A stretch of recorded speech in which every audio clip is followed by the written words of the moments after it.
Shemar Stewart. That stinks out. So when I look at Shemar Stewart, I think of a player like Calais Campbell, right? Okay. And this is a guy who we are saying is big enough to squeeze the pocket and do all those things. He does all the time. And his get off is insane for how big he is. It is ridiculous. For his size, his power, his ability to move, all that stuff. He is another one where you have to throw away the sack production. It's sort of like, where is it? Because with the way you move and how big and powerful you are, where's the college production with sacks? It's not there. Yeah, it's coming, right? So you throw away the idea that this was a dude who dominated, college tackles through his physicality and his size, which he did. He just wasn't able to get the quarterback to the ground a lot of times. But can he grow into that? Absolutely, he can. He has incredibly heavy hands. He's got long arms. He's very powered up. So you can see him, even if he doesn't win the corner, he's constantly moving tackles backwards. You can see he's got power in his, he turns speed to power, and then we'll convert that to bull rush, and it's impressive. He is a problem for any offense, both against the run and against the pass, but primarily the stuff against the run that's so impressive is him tracking stuff down from the backside of plays, where you can see it's all hustle, all effort, and then that physicality and most importantly, the athleticism just pops. It's like, it is so impressive to watch. So the notes, production is coming. Chases plays easily down from the backside. He can bend and turn at sharp angles to get to the quarterback. He can do all those things. So with some of these guys, you're not seeing the ability to really bend at sharp angles and that kind of stuff because of the mass they're carrying. He can do that stuff, right? Yeah. His versatility is killer. Like, that is a guy that you would play inside in your third and long packages, and it's just like, good luck, right? Like, think about him condensing inside and on the same side of the field with Hutchinson. Look, good luck, right? I do think that he needs to develop better hands, more advanced hand usage to be able to stay clean. That'll help him at the NFL level. But this is a guy who, if it works, and obviously you're looking at a trade-up scenario, you'd have Hutchinson and this guy on the edge for a long time, and it's just not going to get much better than those two bigger dudes who are athletic enough to turn the corner, but big enough and powerful enough to run through guys while also being quick enough to win back inside. It'd be a bit of a murderer's row of edge prospects and edge players. He feels like the next we can be. I don't want to say he's going to be for sure because he's another product guy, but like project guy, I should say. But he feels like the next great guy, great product, pass rusher product to come out of A&M. They just keep coming with these guys. There's Von Miller, they had Myles Garrett, and I think this is the next one up. And they're all these huge, just freak shows. I grabbed some of his tape. Will Campbell, who's supposed to be. I'm not sure he's ever going to get to the Will Campbell tape. Is fun to watch. I'm not sure he's ever going to get to the ceiling of those guys. I mean, this dude's 280 pounds. If you just look at the way he attacks that. Just his get off to me is insane. So to me, I said on the show, and tell me if I'm wrong, I said his basement is like Marcus Davenport. Is that fair? Is that too like underselling what Davenport is when he's healthy? Yeah, I mean, but I think he's much better run defender than Davenport was. Davenport, the Saints traded up for Davenport. They gave up 2 first-round picks to go get Davenport. I mean, there's a lot to his game that is just, there's a lot of the physicality, the polish to his game. He's number 4, by the way, for anybody watching. Yeah. this tape. Yes, and everybody needs to remember he's going up against maybe a guy who's going to go the first tackle off the board. Yep. Potentially. So top 10 watch guys. his hands.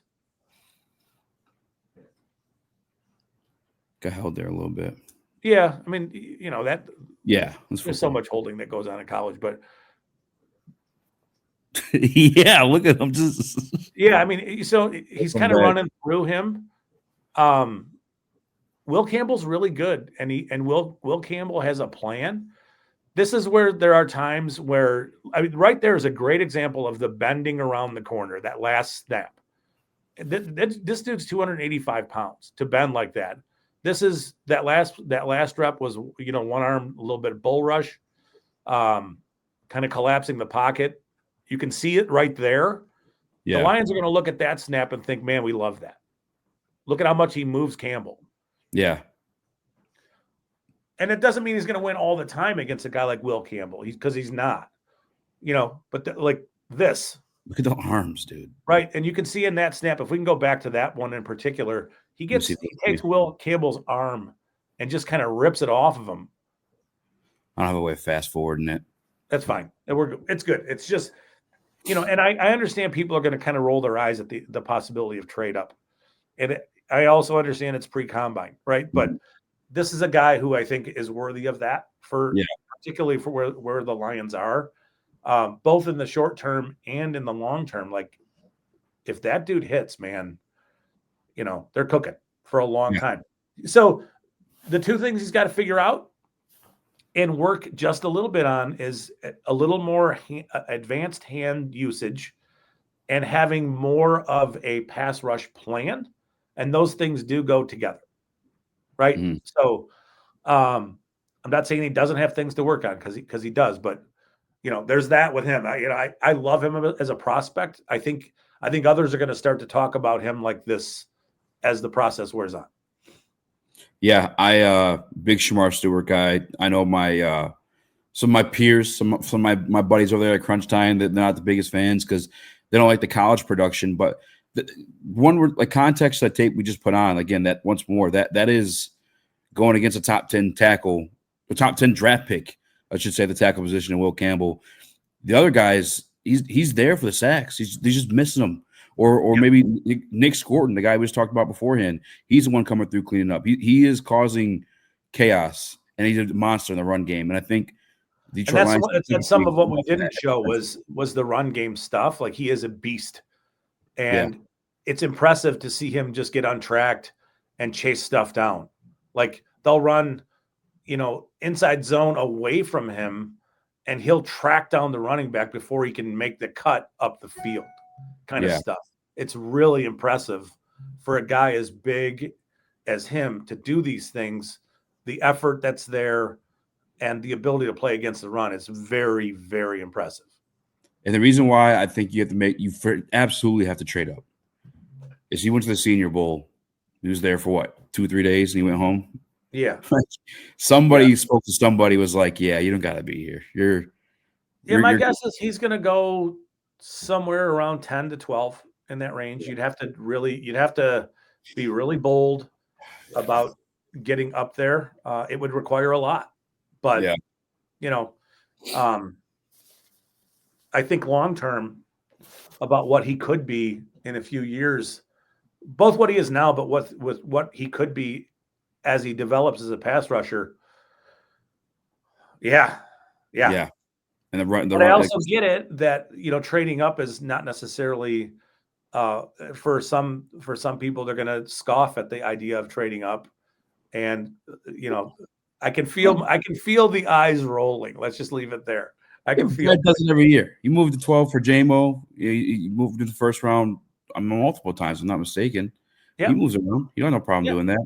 Yeah, it's like what's the cost though? I guess, and that's the real question. So what's it going to cost to go up and get him? Because I was going to bring that up, and I just think that there's no great, trade calculator kind of a thing, but I don't know what it would. Obviously it would be pick 28, and my guess is, the You think a first and a third would do it, or is that too little? No, I don't think that'd be enough. I think it'd be a first, a second, and a third, and possibly maybe even more than that, right? But you just don't know.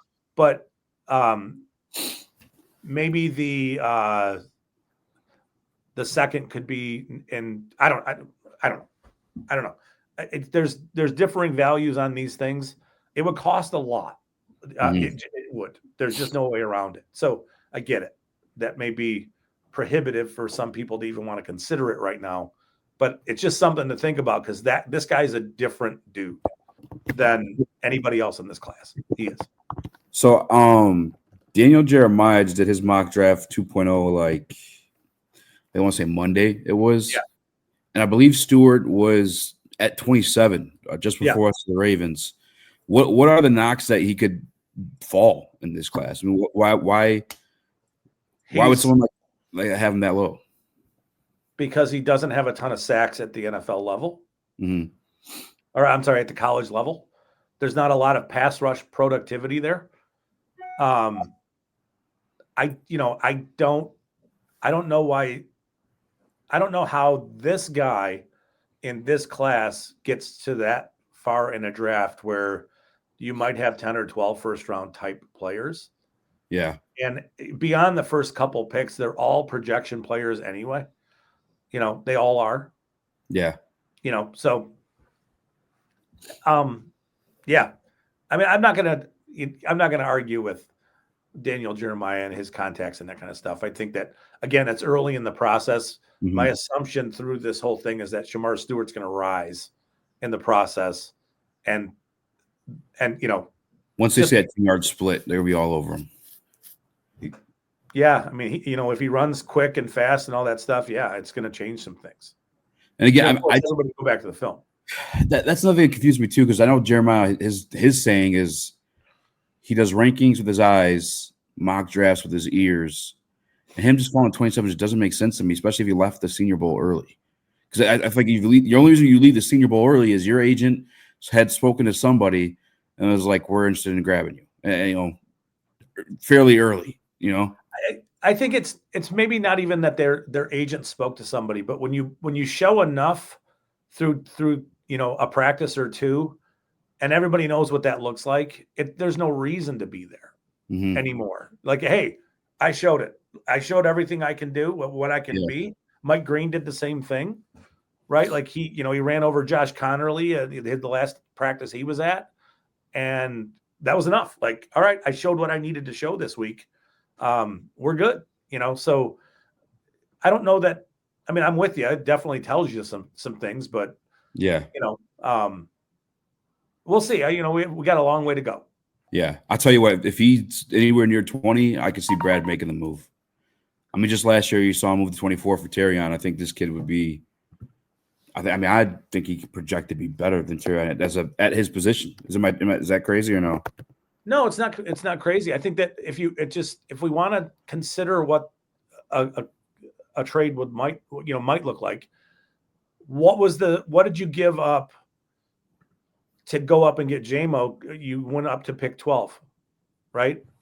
Yeah. So whatever that trade looked like is about what it would cost to do the same kind of thing, because you gave up 20, 32. I think you give 32 and 34 for 12.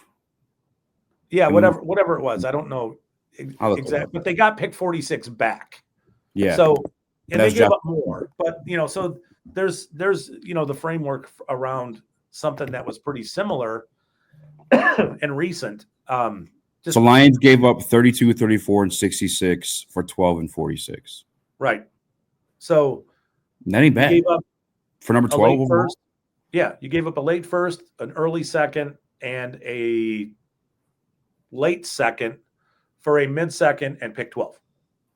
So, I think the Lions, from a point score, and this is why I didn't want to do this, because from a point standpoint in the trade, like the things that I looked at, the Lions won that trade by a couple hundred points. Yeah. And it's like, all right, we can't use that as the framework for a discussion pre-combine around Shemar Stewart. You know what I mean? We just can't. Yeah. So it's just, Just depends. Yeah, who the other GM is too. If they're Yeah. a dumb, all due respect, I shouldn't say that. Or maybe they value, you know, players later, and like I would understand him maybe not fitting great for some places, and them not valuing this player, but really liking the late first possibilities of what they could do with pick 28 and what they could do with pick 60, you know, and then maybe a comp third next year kind of thing. But you know, we'll see. We can move on from him. Maybe dial up Aaron Glenn. You know, they need a couple picks to rebuild that stuff over there. All right, yeah. Moving on.